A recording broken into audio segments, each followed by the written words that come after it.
আসসালামু আলাইকুম। আমরা গণিতের ক্ষেত্রে শুধু অঙ্কের উত্তরটা দেখি যে আসলে উত্তর হয়েছে মানে গণিত কারেক্ট।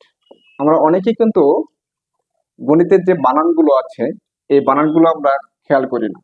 বিশেষ করে জ্যামিতির ক্ষেত্রে কি ধরনের বানানগুলো? বানানগুলো হচ্ছে আমরা ঠিক সনাতন পদ্ধতিতেই যে বানানগুলো আমরা শিখে আছি সেই বানানগুলো আমরা ওটা লিখে থাকি। যে যেমন অতিভুজ বানানটা, এই অতিভুজ বানানটা আমরা 80% শিক্ষার্থী আমরা কি করি, ও ত্রিভুজে বানানটা ডুরুগত দিয়ে দিই, ভুজ বানানটা ডুরুগত দিয়ে দিই। কিন্তু আগের বইগুলোতেও বর্তমান বইগুলোতেও কি দেওয়া আছে, হুসুকার দেওয়া আছে। আমরা হুসুকার, বইয়ে হুসুকার থাকা সত্ত্বেও আমরা এগুলো ডুরুকার ব্যবহার করি।